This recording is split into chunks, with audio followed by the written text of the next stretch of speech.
up, guys? Hope everybody's doing well and having a great day. Have another situation brewing in the Gulf of Mexico, looking at the possibility of another major hurricane making landfall less than 100 miles from Hurricane Helene in the Big Bend of Florida. This hurricane anticipated to make landfall somewhere in the Tampa Bay area, quite possibly as a large hurricane. We're going to come back and take a look at the details here in just a moment. But first, I want to give you guys an update on the comet that should be visible here at sunset sometime in the next 3 to 4 days. It was visible over in France. Somebody took a picture of the Eiffel Tower, and there's the comet in the background right there. Here's a spectacular view of the comet by Michael Jager out of Tivoli, Namibia. This was a photo taken on September 30th, obviously with a telescope. But this comet, Comet Atlas, has a very good opportunity of becoming a highly visible daytime comet here in the very near future. And if you had a bird's eye view of this thing, it would look something similar to what you see right here. This is obviously an animation.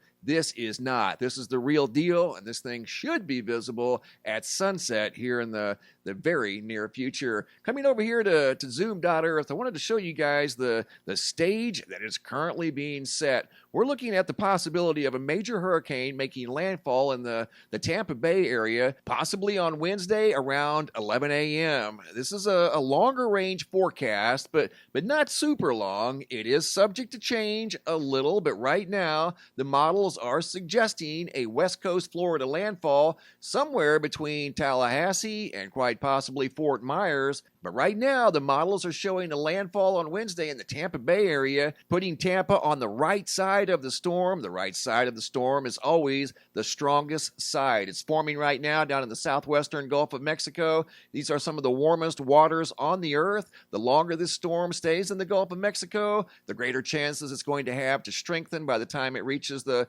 west coast of Florida. It could easily be a Category 3, quite possibly be a Category 4 by the time it makes landfall. So this is something that we're watching extremely close. Here's some of the important numbers you need to know, especially if you live in the central Florida area. There could be a 150-mile swath of land across the center of the state that could see anywhere between 10 and 20 inches of rain on October 9th, and that would be this area right here and this area right here, stretching from Sarasota up to northern Daytona. Here's some more numbers that I put together. Tampa coast, 10/9/2024, around 5 a.m. This storm should be off the west coast of Tampa with winds in excess of 112 miles per hour. At landfall, the estimated winds are around 100 miles an hour. Those could be stronger sometime between 8 a.m. and 11 a.m. on October the 9th. Looking at some of the localized rainfall totals in the Tampa area, these numbers, of course, are subject to change. These are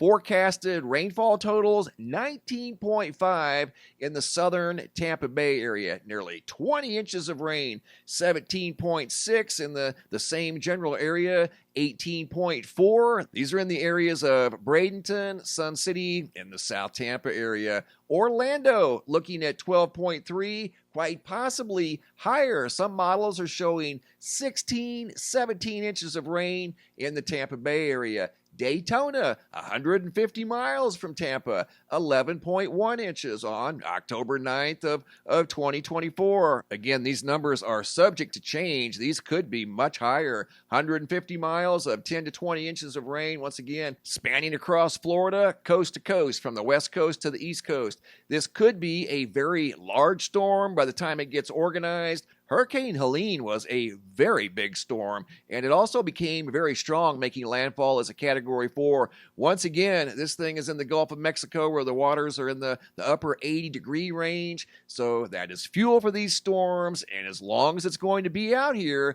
the greater chances it has of becoming even a larger storm. Right now, some models are showing a strong Category 2. Other models are showing a Category 3 storm. Again, don't underestimate this thing, especially if it makes landfall right there in the Tampa area. They saw record storm surge in Tampa as Hurricane Helene was 100 miles offshore. Record storm surge, and I wouldn't be surprised one bit if those records weren't broken, especially if this thing comes in at this angle as a major hurricane. Those storm surge records may be broken. Coming over here to the homepage of the website, quick look at the GOES X-ray flux. These are the recent solar flares in the last 48 hours.